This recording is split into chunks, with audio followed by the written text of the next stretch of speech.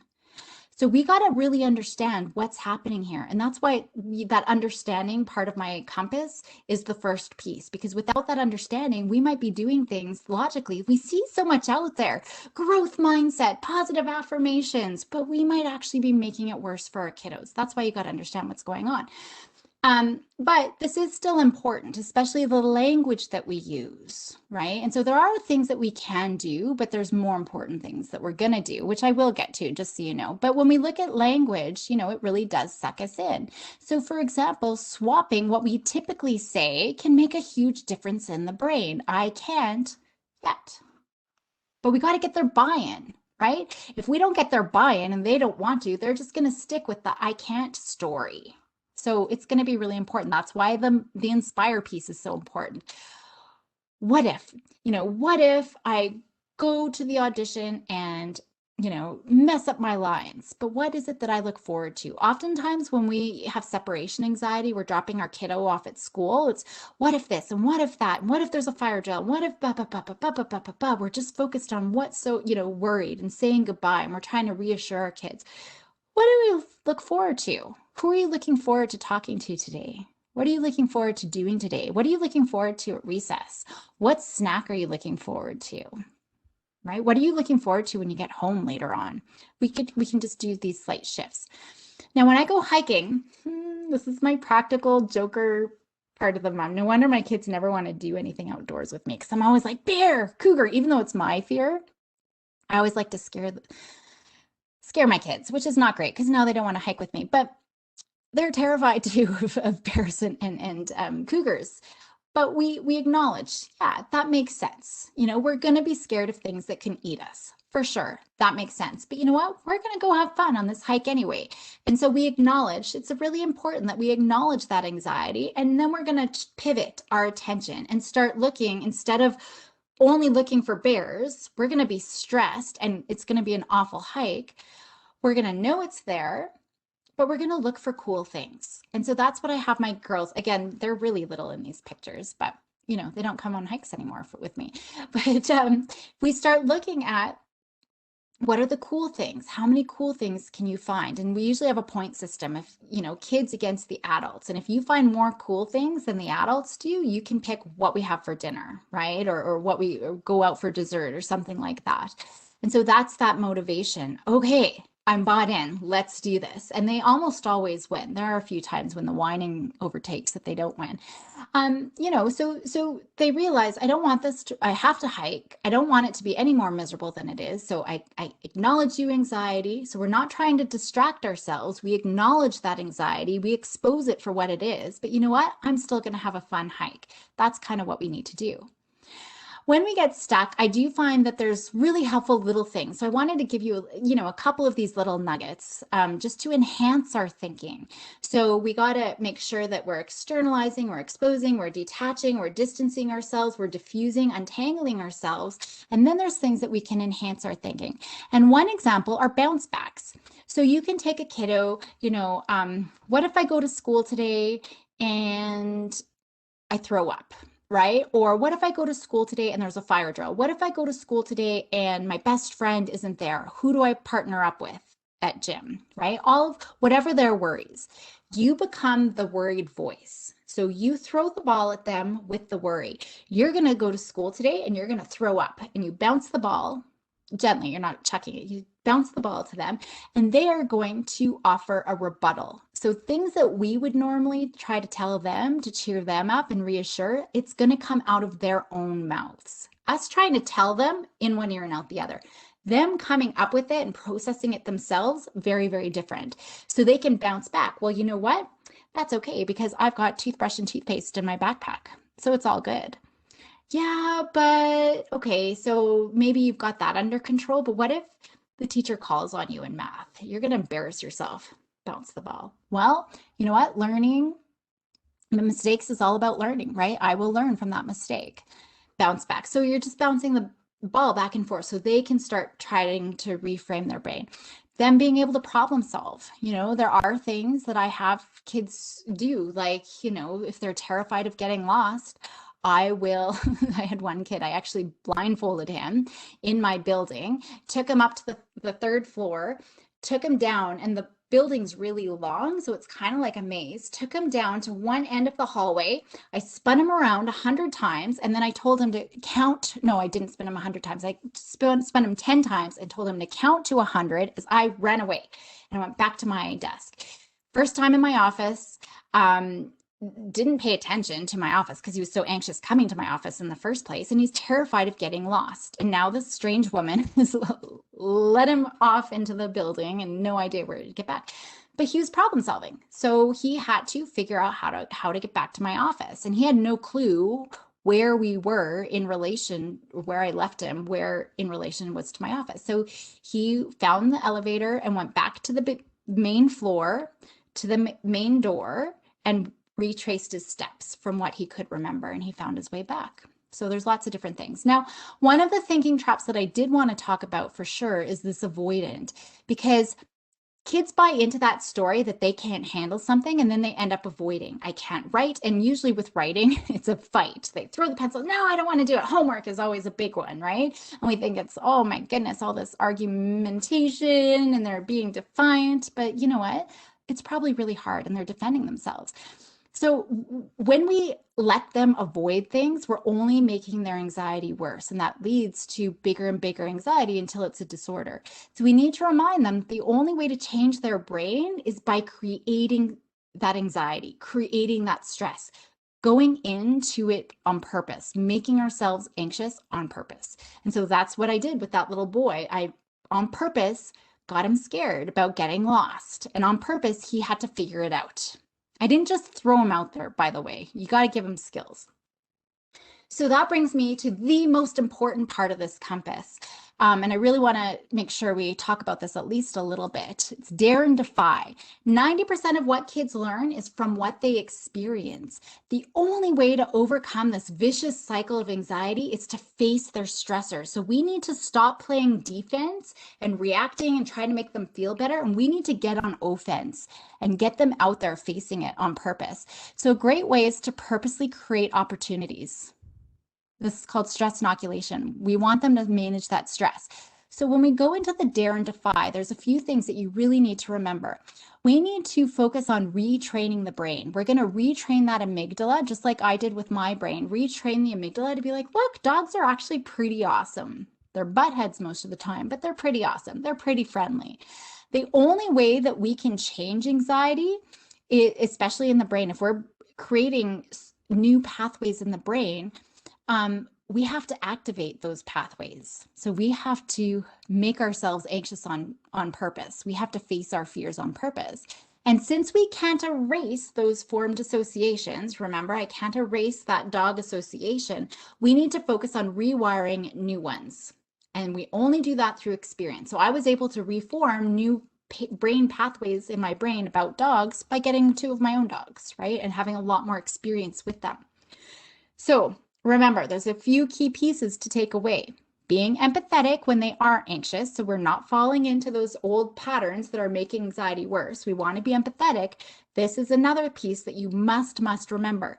Kids have to learn that they can manage anxiety when they face whatever they worry.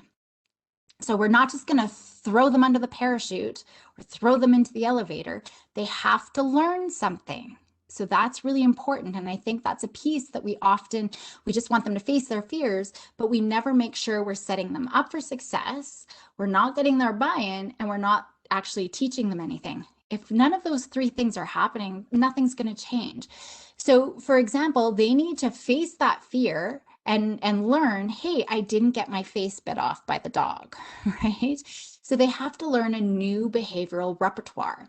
And if they're scared of having their face bit off, you have to get them to the point where they can lay down on the ground and put food, dog food or a treat on their forehead, and the dog come and eat it off their forehead, right? And they're like, man, if a dog will do that and not eat my face then chances are pretty good I'm not going to get my face bit off.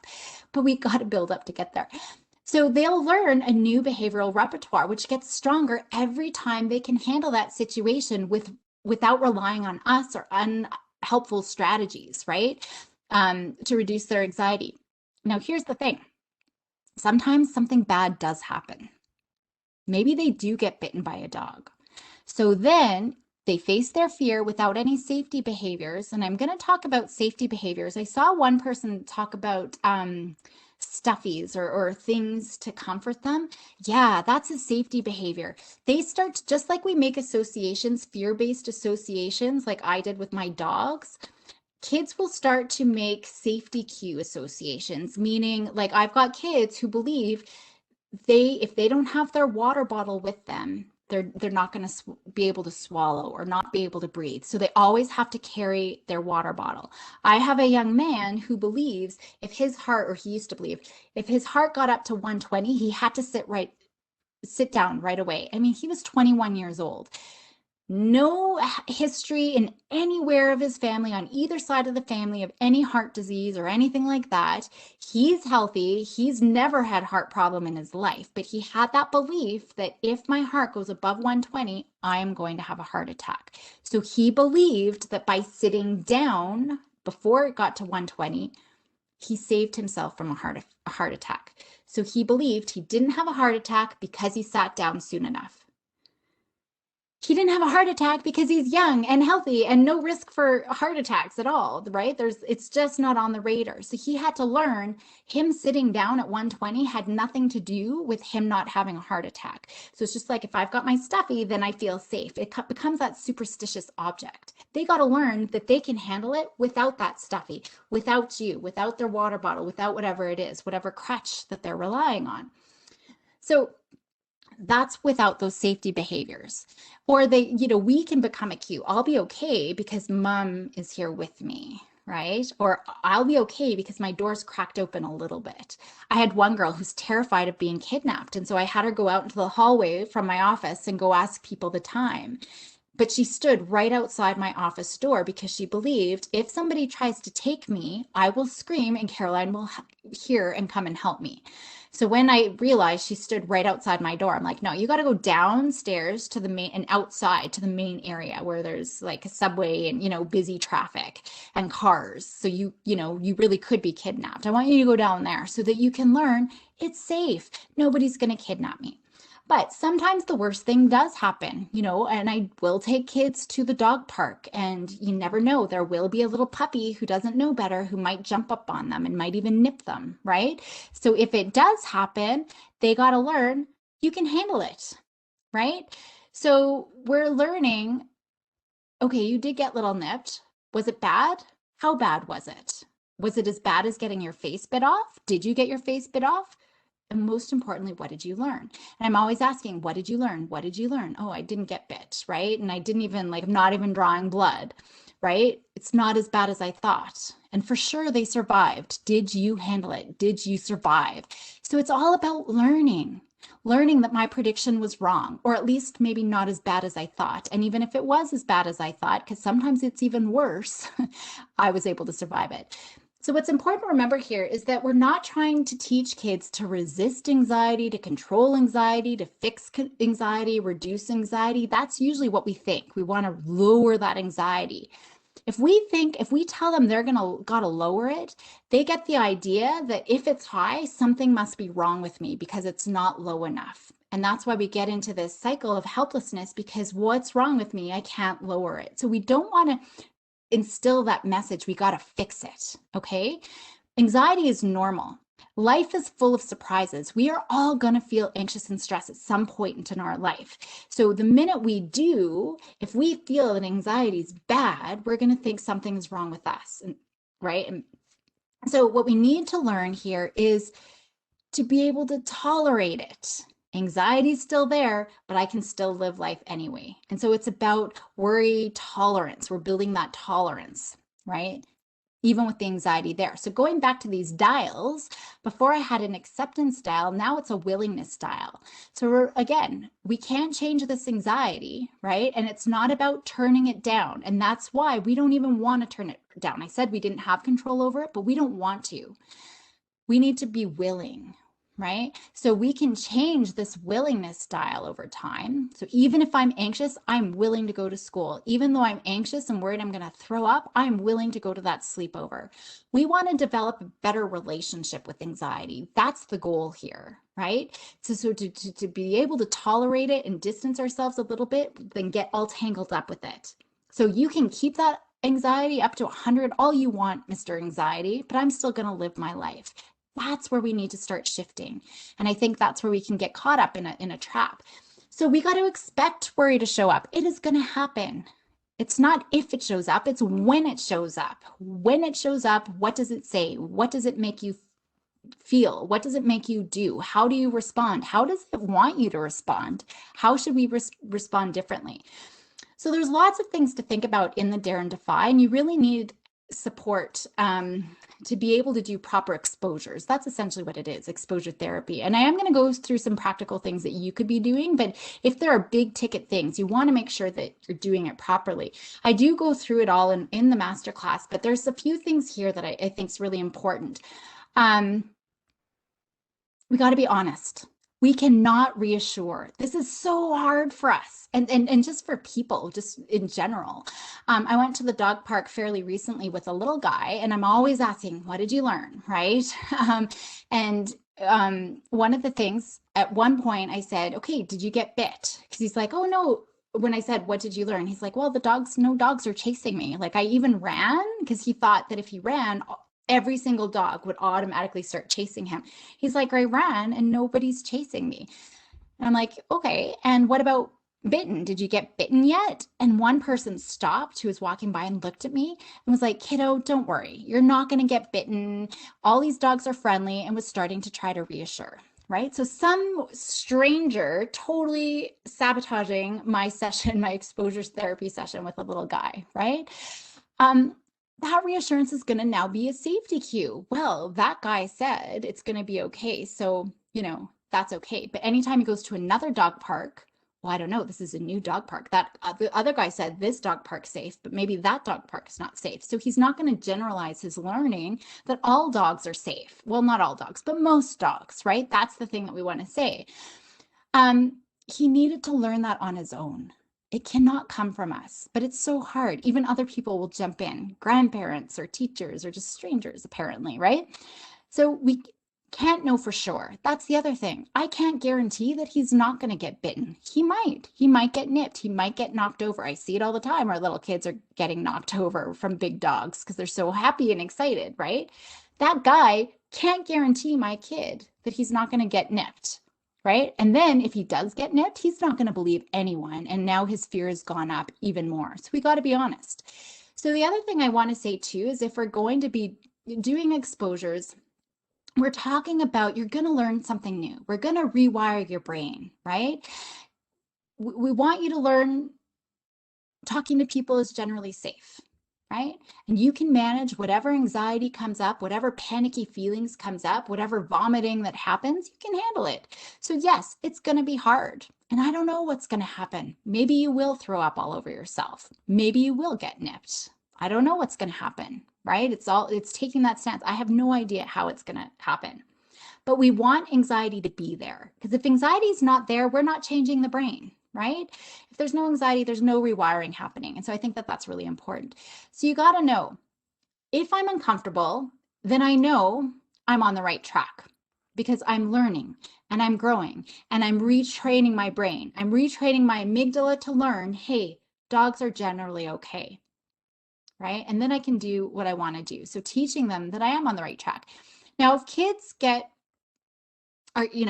got to face their worst fears as much as possible so that they can test the accuracy of whatever those predictions are. They got to test out those conspiracy theories. They're never going to learn by us talking to them or trying to convince them. They need to have their own experiences to learn that their predictions probably aren't that right. They confuse probability with possibility, right? So flying, there's a very low probability that you're going to crash. It is a possibility, but it's a low probability. But anxiety takes that little possibility and turns it into 100% probability it's going to happen. So they need to be able to face those fears and really understand what that probability actually means. And they have to have this bring it on attitude. Bring it, right? Make me throw up. I'm still going to go to school anyways. I brought my toothbrush. Haha, right? You can't scare me. We're going to feel uncomfortable. We got to feel anxious, and we're going to do it anyway. That's the only way we're going to retrain our brain. And when something anxiety provoking does come up, we can take that stance. Yes, this is a fantastic opportunity to retrain my brain. Remember, we're changing our response. It's still there. I still feel sick, but yes, perfect opportunity. I'm going to show you amygdala, right? I'm in charge. So anxiety, like for kids to be able to overcome their difficulties, tolerate anxiety a little bit better, become more resilient, they need lots of opportunities to build the tolerance, for these anxieties. So we want to give them as many novel experiences as possible for the greatest amount of growth. And even when we're showing them, going to their worst fear, avoid hierarchies. And I talk a lot about this in my masterclass. Oftentimes we'll create, an anxiety hierarchy, and we'll slowly, so I'll see a dog across the street. And then next time, maybe I'll walk by a dog on the same side of the street.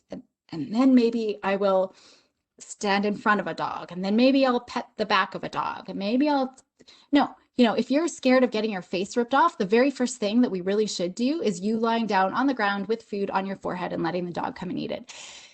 The biggest, scariest thing, if we can address that, like if you could do that, everything else is going to be super easy. The fastest way to rewire our brain is to go for the scariest thing.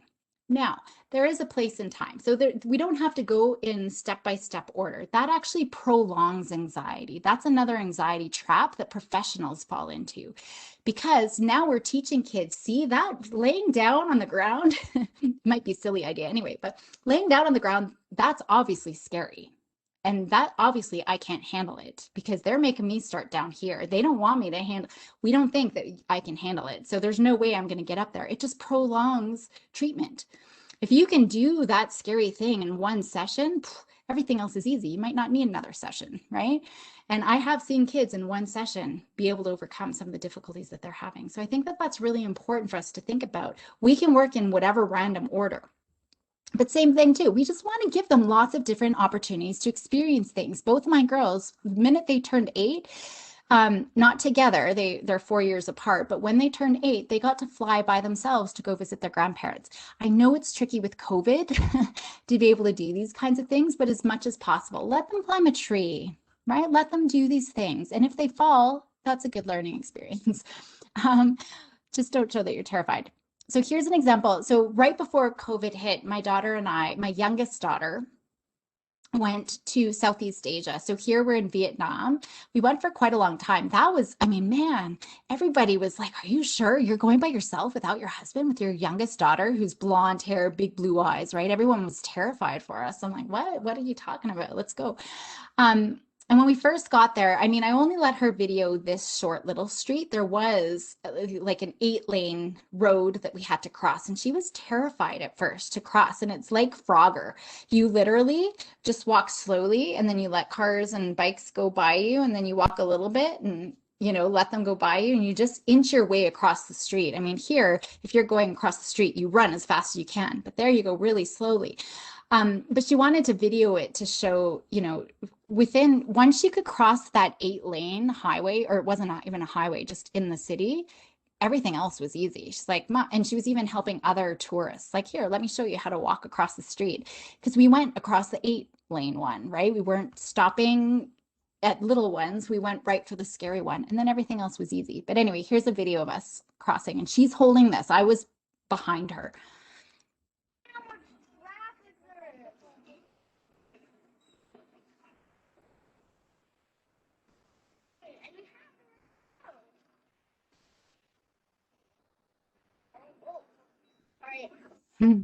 So she's like, we have the right thing. We had the crosswalk, like the signal to go, but you could see, and there's bikes like right there. But she was very brave by the end.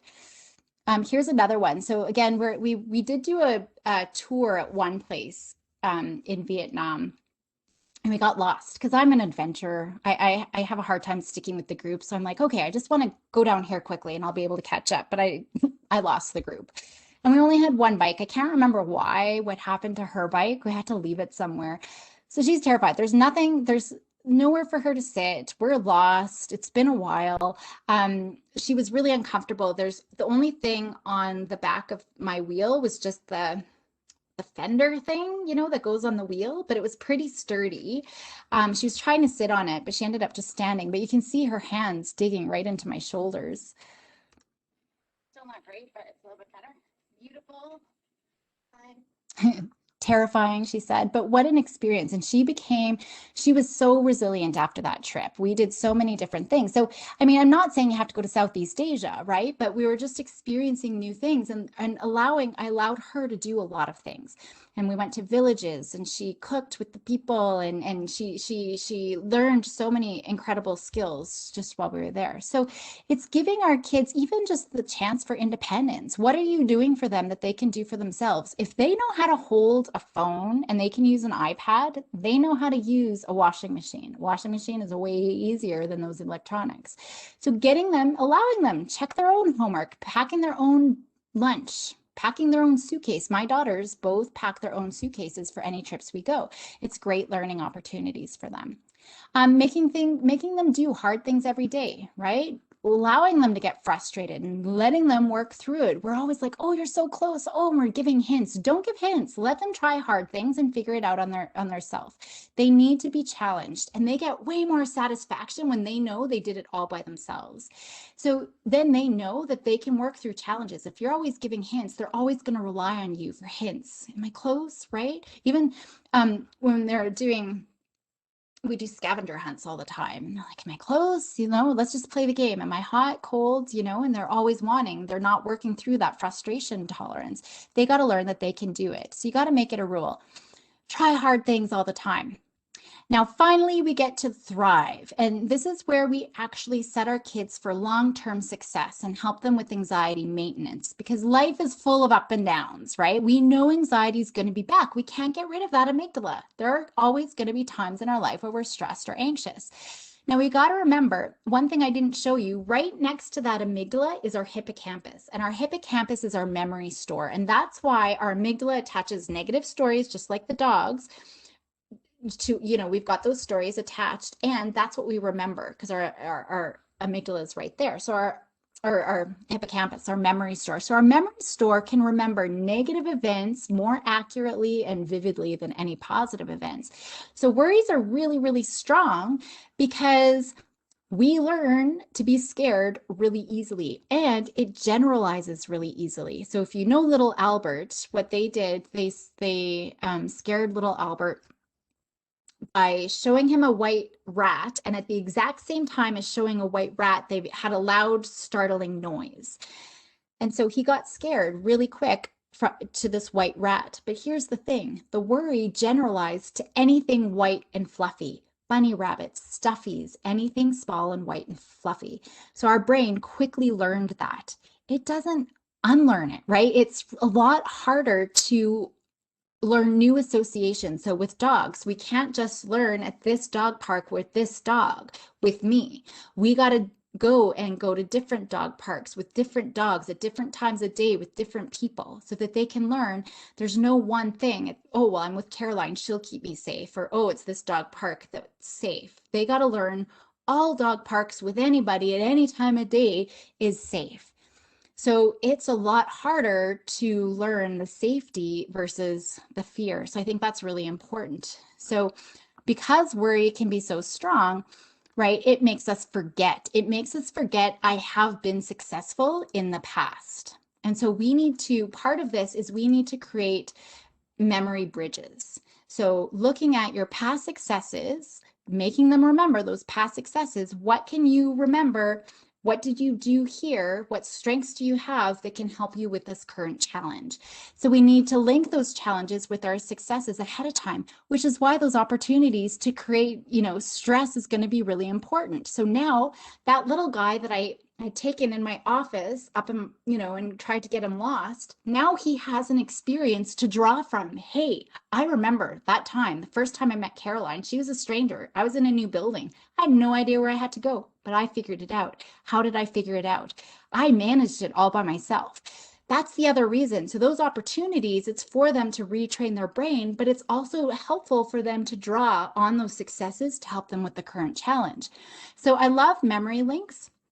So you can actually take pieces of paper and fold them. So write down, I found my way back to Caroline's office, put it on a piece of paper, and then you start making links, and they can start seeing their chain of bravery grow. And that's going to be really helpful to remember, hey, I can do this. I can handle it. They're like, oh yeah, I remember that time. This is what I can do. Because otherwise it's like, no, I can't do it. I also like Venn diagrams. I do this a lot where kids can see their progress. So in the hard, I'll write everything that's hard on a sticky note and I'll put it in the hard circle. So saying hello to people, ordering my coffee or my hot chocolate at Starbucks, talking on the phone, petting a dog, everything that's hard there. Then in the middle, we can move their sticky note over to what are we going to work on today? Right? Or what is it that we're working on? What's really important to you? Having a successful sleepover or whatever that is. And then the success. What are the things that are easy? All the successes you can write in pen. So now we've got a visual. Look at all the things. Riding my bike when I first learned to ride was really scary, but now it's super easy. reading out loud in front of the class was super scary, but now it's really easy. So they can see all the progress.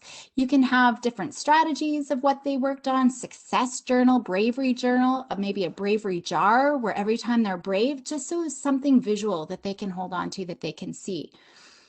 The rest here is really just general tips, which is just good for everybody. It's having a healthy lifestyle. It's good for everyone, but here's some general tips for families. You know, our connection, avoiding overscheduling, which actually COVID has probably helped quite a bit with. I think it's swung the other way where kids are bored out of their minds now.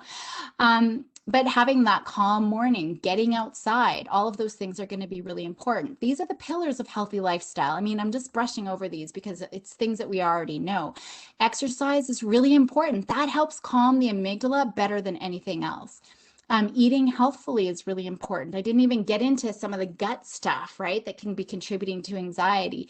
Sleep is huge. If we don't get enough sleep, that amygdala is way more sensitive than when we do have a good night's sleep. And then the social connection. So there's just good things. And again, I talk about all of those in the masterclass in more detail, but it's a lot of the things that you probably already know.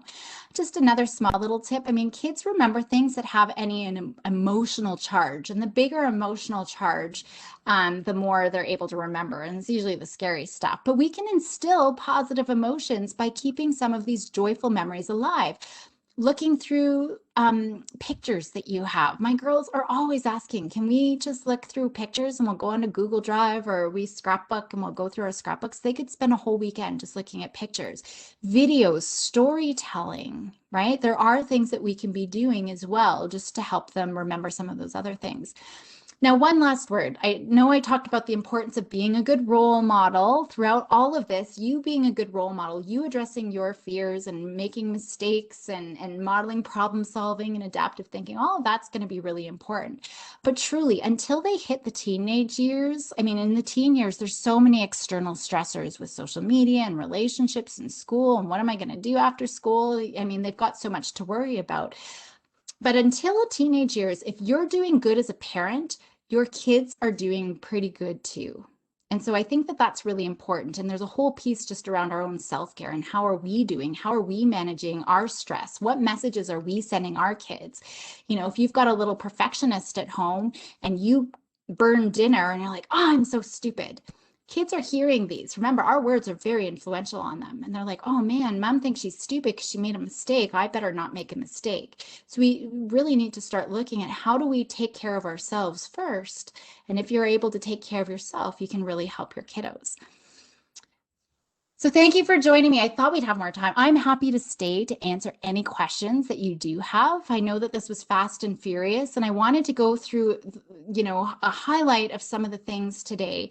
I mean, I do go very slowly and in great depth in the masterclass, so let me know if you do want more information, but hopefully this is a good overview and really get you thinking about the patterns that you're stuck in that might be making anxiety worse and getting out by being empathetic, listening to your kids, reflecting back what you hear so that they can process their emotions and start thinking about how am I going to handle this, right? And then creating those opportunities for them to go and handle some of their stress and some of their fears. So thank you very much.